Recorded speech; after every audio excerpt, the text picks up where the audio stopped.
You know a villain's failed when you forget they even existed, yet every DreamWorks movie has one. In ranking all 40, the difference between icons like Death and flops like Jigon isn't just evil plans, but lost potential and wasted scenes. If the worst villains vanish in under 10% of the movie, what does it really take to be unforgettable, and who set the bar so low? The answer is more surprising than you think. Guy Gagné, the so-called racing legend from Turbo, barely clocks in before his true colors start to bleed through.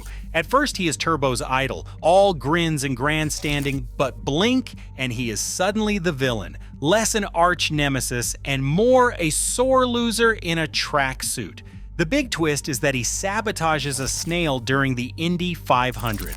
The movie spends less than 10 minutes letting him bask in the spotlight before he is exposed as a petty cheat, and the audience is left wondering why anyone ever cared. Bill Hader gives him a dash of charisma, but there is no real menace, just a lot of shouting and a cartoon mustache.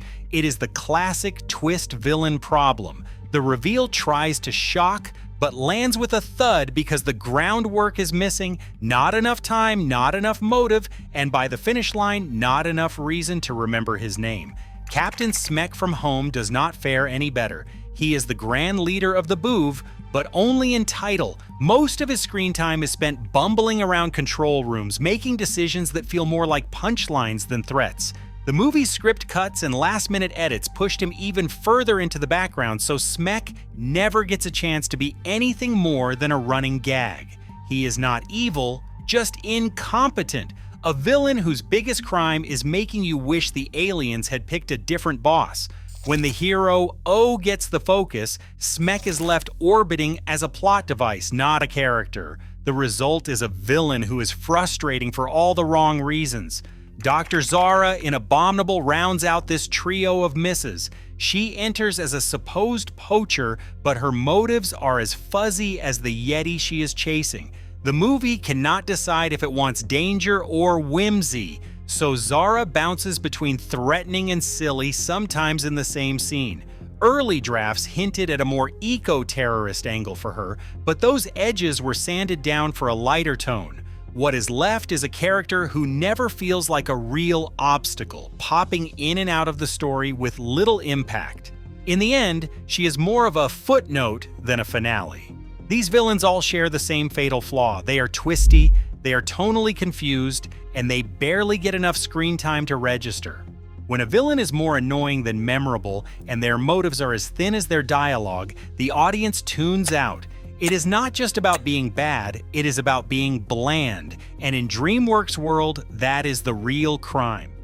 Miss Grunion from Mr. Peabody and Sherman barely makes a dent in the Villain Hall of Fame.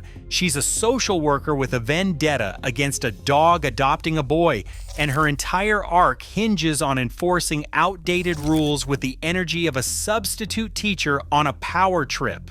Her grand plan? Separate a genius beagle from his kid. She does not want world domination, she wants paperwork done right. Most of her scenes are played for laughs, chasing after Sherman, threatening to call authorities, or getting caught in time travel chaos. But the joke wears thin quickly, and with less than 8% of the film's runtime, Grunion never has the space to be more than a running gag. There is a hint of something sharper, maybe a critique of overzealous bureaucracy, but it is buried under slapstick and one-liners. By the time she's zapped into ancient Egypt, even the movie seems to lose interest. Gladys Sharp from Over the Hedge is cut from the same cloth, only with more HOA meetings and fewer time machines. She's the head of the neighborhood association, armed with a clipboard and a pathological hatred of raccoons. Her idea of villainy is setting up animal traps and calling pest control, all in the name of suburban order. The stakes never rise above property values. Gladys spends most of her screen time scheming to keep her lawn critter-free, ranting about vermin, and getting outsmarted by a turtle. There's no master plan, no real threat, just a steady stream of petty traps. She is not evil, she is just annoyed, and the audience is right there with her. Like Grunion, Gladys clocks in at under 8% of the film, and most of that is spent losing to woodland creatures. Both villains are built for punchlines, not for menace. They are obstacles, not adversaries, speed bumps on the hero's journey rather than actual roadblocks. Their biggest crime is wasted potential. With a little more depth, either could have been a clever satire of adult authority gone wrong. Instead, they are reduced to background noise, proof that not every DreamWorks villain is meant to be remembered. In a studio known for dragons and peacocks with cannons, a clipboard and a whistle just do not cut it. Ramses stands apart from the parade of petty bureaucrats and bumbling antagonists. His story in The Prince of Egypt does not start with villainy. It begins with brotherhood. Raised alongside Moses, Ramses grows up burdened by the weight of an empire and the expectations of a dynasty. The bond between the two is real, shaped by shared childhood memories and the looming shadow of their father, Seti. But when Moses discovers his true heritage, the fracture is not just personal, it is political. Ramses is left holding the crown, forced to defend a legacy he never chose, and suddenly the lines between right and wrong blur. The plagues that follow are not just acts of divine punishment, they are tests of loyalty and grief. Each new disaster tightens the knot between Ramses' duty as pharaoh and his longing for the brother he has lost. The Nile runs red, frogs swarm the palace, darkness falls over Egypt, and yet Ramses clings to his role, convinced that yielding means weakness. His rigidity is not mindless stubbornness. It is the armor he puts on to survive the unraveling of his world. The pain is written across his face in every confrontation with Moses, resentment, confusion, and a desperate need to prove himself worthy of the throne. What makes Ramses memorable is not just the scale of his opposition or the grandeur of his palace. It is the tragedy of watching someone transform under pressure, losing pieces of themselves with every order given and every plea denied. The final plague, the death of the firstborn, lands hardest not as a spectacle, but as a personal loss. Ramses' grief in that moment is quiet and devastating, a rare break in the armor. He is not a monster, he is a man trapped by history, family, and fate. In the end, Ramses is not defeated by Moses or by God, but by the crushing weight of his own choices. That moral complexity is what lifts him above the crowd of forgettable foils and gag villains. He is proof that sometimes the most powerful antagonists are the ones who could have been heroes if only the world had let them. Titan wasn't always the super-powered wrecking ball that rampaged through Metro City. Early drafts of Megamind painted Hal Stewart as little more than a joke, a clingy cameraman with a crush meant to trip over his own ego and fade into the background. But halfway through production, the creative team tore up the script. They wanted a villain who could raise the stakes, not just fill space. The rewrite turned Hal into Titan, a walking disaster with the power to flatten skyscrapers and the emotional maturity of a toddler denied dessert. This wasn't just a tweak to dialogue or an extra scene. The overhaul meant new animation rigs, fresh storyboards, and a cascade of production headaches. The tone shifted from parody to something darker, a cautionary tale about what happens when the wrong person gets everything they want. Suddenly, Titan wasn't just Megamind's foil, he was the city's worst nightmare. Metro City, once a playground for blue-skinned antics, became a battleground. The destruction sequences ballooned, stretching the film's runtime and forcing animators to rethink how chaos could look both thrilling and terrifying. Director Tom McGrath pushed for this change after early test screenings flopped. Audiences laughed at Hal, but nobody felt threatened. The rewrite handed Titan the keys to the city, and he used them to bulldoze any sense of safety. Skyscrapers toppled, streets cracked open, and the stakes soared. For the first time, Megamind's gadgets and jokes weren't enough. He had to become the hero the city needed, not just the smartest guy in the room. Will Ferrell's Megamind suddenly had to play it straight, while Jonah Hill's Titan dialed up the menace. The shift forced every department to recalibrate. Visual effects teams layered in dust, debris, and panic. Sound designers swapped out slapstick cues for the roar of collapsing steel. Even the color palette darkened, trading neon for bruised shadows. The rewrite didn't just give Titan more screen time, it made him a genuine threat. By the time the final battle arrives, the audience isn't just rooting for Megamind to win, they're desperate for him to stop the carnage. That production gamble paid off. Titan stands out in the DreamWorks lineup not because he's the smartest or the most charming, but because he's the cautionary tale that almost broke the story and nearly tore the city wide open. Pitch Black doesn't just lurk in the shadows, he is the shadow.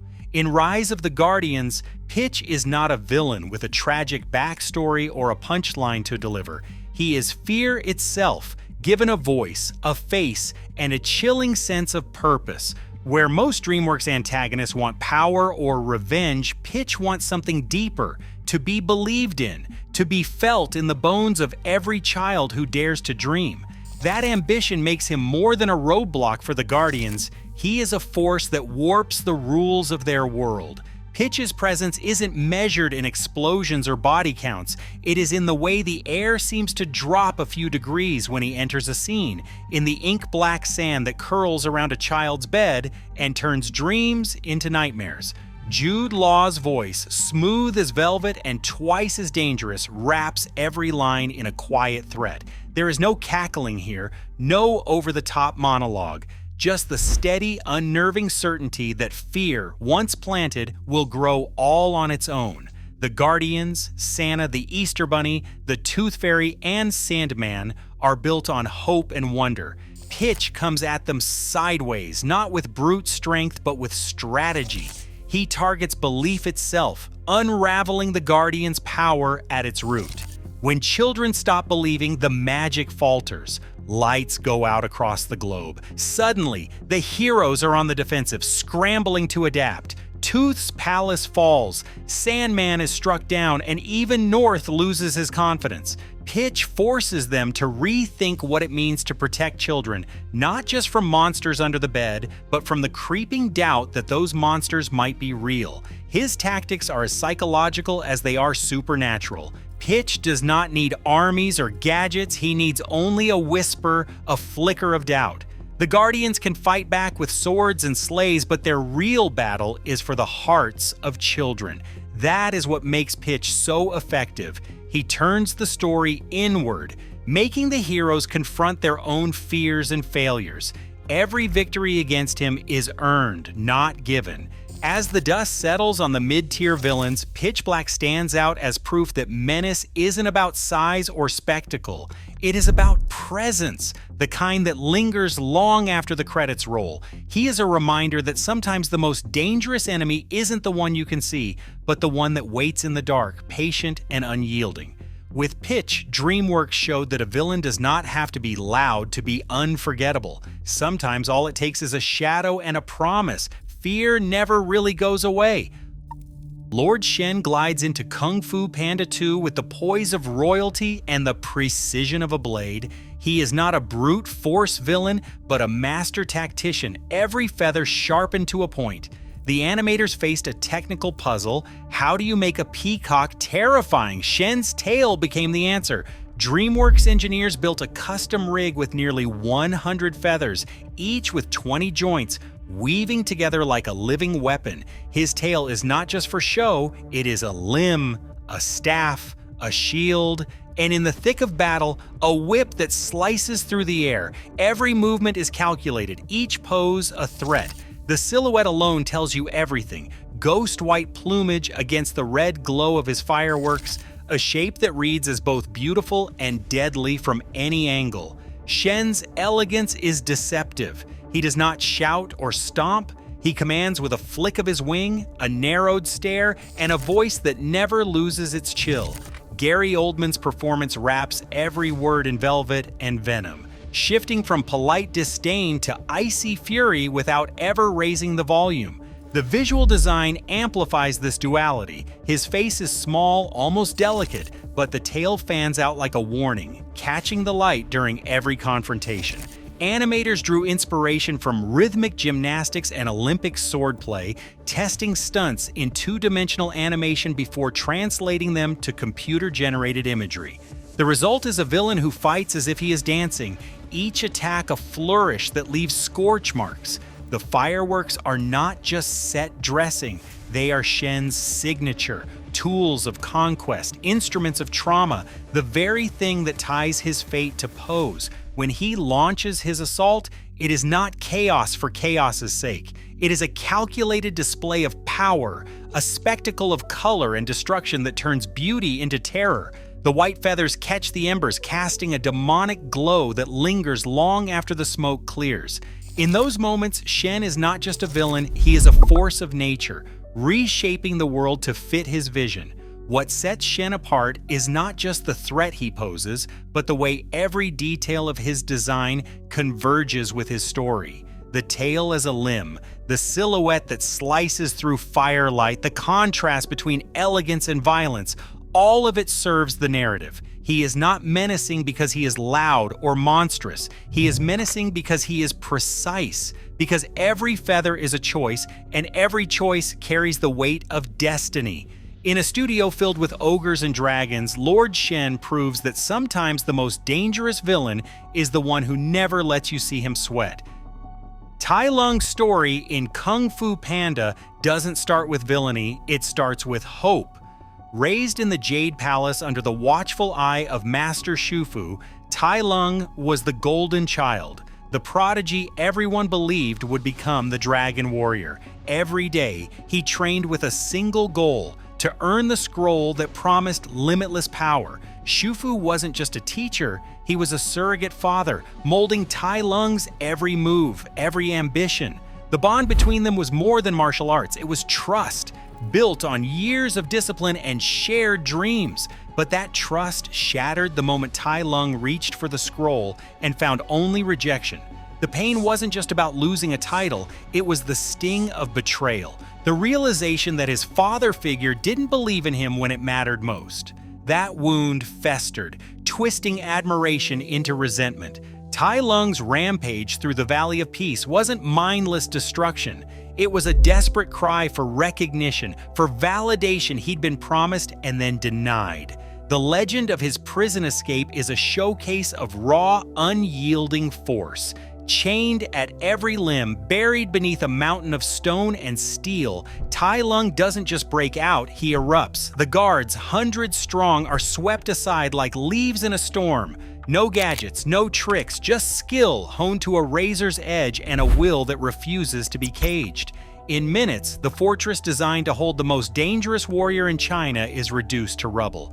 It's not just a jailbreak, it's a statement. Nothing, not even the strongest walls, can contain the fury of someone who's been betrayed by the person they trusted most. What sets Tai Lung apart isn't just his strength or fighting style, it's the tragedy at his core. Every punch, every leap, every roar is fueled by the memory of what he lost. He's not evil for evil's sake, he's a fallen star, burning with the remnants of a dream that was never truly his. The heartbreak lingers in every encounter with Shufu, every accusation hurled across the palace floor. Tai Lung's menace comes from that emotional depth, a villain whose rage is rooted in heartbreak, whose power is inseparable from his pain. In a world of cartoonish baddies and comic relief foils, Tai Lung stands as a reminder that sometimes the most dangerous enemy is the one who was once loved the most. A wolf sits at the edge of the campfire and the world goes quiet. Death in Puss in Boots. The last wish is menace stripped to the bone. No monologue, no overblown backstory, just the steady, measured tread of inevitability. Where other villains crowd the screen with gadgets or armies, death brings only a whistle. 4 notes, slow and deliberate, echoing through the dark. It is not a tune. It is a warning. The sound design leans in every time that whistle cuts through. It is as if the air itself tenses up. Wagner Moura's voice does not need to shout. Every word lands with the weight of a final verdict. Death's design is all restraint. Lean, long-limbed, wrapped in a cloak that swallows light, he is built for silhouette. The animators keep him in the margins, just a pair of red eyes burning from the shadows, the glint of twin sickles catching moonlight. There is no wasted motion. When he steps into frame, the background seems to shrink, and Puss, usually the most confident cat in the room, shrinks with it. This is not a villain who needs to bluster. He stalks, he circles, he waits. Every encounter is a reminder. Running only delays the inevitable. The film's color palette turns colder whenever death appears. Warm taverns and golden deserts give way to midnight blues and blood-red flashes. Even in broad daylight, he seems to drag a shadow behind him. The animators dial back the detail, no scars, no over-designed armor, just fur, cloak, and those unblinking eyes. It is a lesson in how little you need to terrify an audience. The less he does, the more you feel it. That whistle is not just a sound cue, it is a motif that threads through the movie, signaling dread before a single word is spoken. It is primal, almost animal, and it gets under your skin. Test screenings picked up on it right away. The whistle became shorthand for fear, a signal that the rules had changed. Puss, the bravest of heroes, is suddenly scrambling for exits, his bravado gone. The audience feels it too. There is no question of whether death will win, only when. What makes death extraordinary is not just the threat he poses, but the way he embodies it. He is not here for revenge, not chasing a grudge or a lost crown. He is here because it is time. That certainty, delivered in silence, in shadow, in the spaces between heartbeats, makes him the purest villain DreamWorks has ever put on screen. No speeches, no spectacle, just inevitability, whistling in the dark. Lord Farquaad doesn't loom over the kingdom, he barely clears the podium. Yet in the pantheon of DreamWorks villains, few have left a mark as sharp or as satirical. From the moment he strides into his own courtroom, Farquaad turns the machinery of power into a punchline. The audience is not just watching a tyrant, they are watching a parody of tyranny itself, tailored in red velvet and high-collared insecurity. His stature is the running joke, but his cruelty is the real punchline. Banishing fairy tale creatures, torturing the gingerbread man for information, staging tournaments where knights duel to the death for the privilege of rescuing a princess. Every act is a spectacle of petty excess. The courtroom scene with its absurd pageantry and Farquaad perched atop a throne that's half booster seat is less about justice and more about the theater of authority. It's cruelty as performance, and everyone in the room is forced to play along. Farquaad isn't dangerous because he's strong. He's dangerous because he's in charge and he enjoys making everyone else feel small. The film's writers built him as a send-up of fairy tale despots, but also as a jab at real-world bureaucrats who wield rules like weapons. His villainy is never subtle. Every decree is barked, every command delivered with the smug assurance of someone who has never heard the word no. John Lithgow's voice work layers every line with just enough venom to make the comedy sting. There is a rhythm to his cruelty, insult, command, gloat, repeat. It's this clockwork nastiness that gives Farquaad staying power long after the jokes about his height have faded. What sets Farquaad apart isn't just the satire, it's how the film uses him to lampoon the very idea of fairy tale order. The kingdom of Duloc, with its sterile streets and Stepford-smiling mascots, is a monument to his obsession with control. The rules are arbitrary, the punishments theatrical, and the citizens are left clapping on cue. Farquaad's vision of perfection is so rigid it becomes a joke, and the only thing more ridiculous than his demands is the fact that everyone obeys them. In a world full of ogres, dragons, and talking donkeys, the most dangerous thing in Duloc is a man with a clipboard and something to prove. Yet for all his bluster and bravado, Farquaad's reign is always teetering on the edge of farce. The audience is invited to laugh at him, but also to recognize the real bite beneath the satire. His downfall isn't just a victory for Shrek and Fiona, it's a punchline delivered at the expense of every petty tyrant who has ever mistaken cruelty for strength. In the DreamWorks lineup, Farquaad proves that a villain does not need to be terrifying to be unforgettable. Sometimes, all it takes is a sharp suit, a sharper tongue, and the willingness to turn authority into its own joke. Great villains aren't just obstacles, they're the engine that drives a story forward and the shadow that defines its hero. Strip away the spectacle and the punchlines, and a pattern starts to emerge. The best of the bunch share a trio of qualities that set them apart: design that sears itself into memory, originality that refuses to blend in, and a narrative force that shapes every scene they touch. Design is the first line of attack. Whether it's the razor-sharp silhouette of a peacock with 100 weaponized feathers, or the chilling simplicity of a wolf with red eyes glowing in the dark, the top villains know how to haunt a frame. Every detail, color, movement, even the way a cloak falls, serves a purpose. It's not about piling on details, it's about making every choice count. The most effective designs can be recognized in a single shadow or a single sound. When a whistle can freeze the room or a plume of white feathers cuts through firelight, the audience knows exactly who holds the power. Originality comes next. DreamWorks' greatest threats don't just copy what came before. They find a new angle, a twist on an old trope, a fresh motivation, or a visual that's never been seen. Sometimes it's a villain who fights with elegance instead of brute force, or one who terrifies not with speeches but with silence.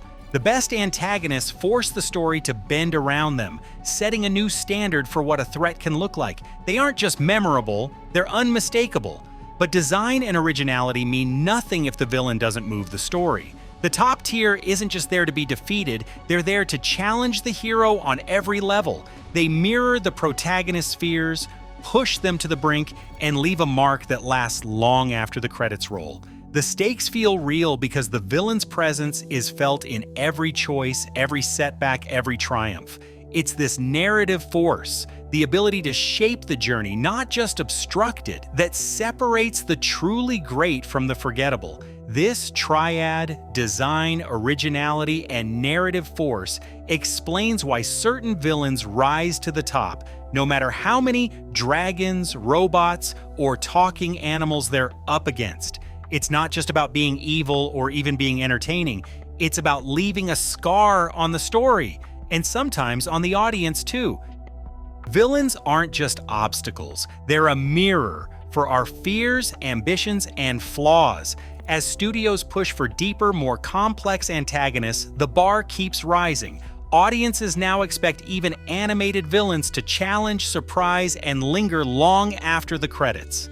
The next great villain could reshape what we demand from animated storytelling. Who do you think deserves the top spot? Drop your thoughts in the comments below.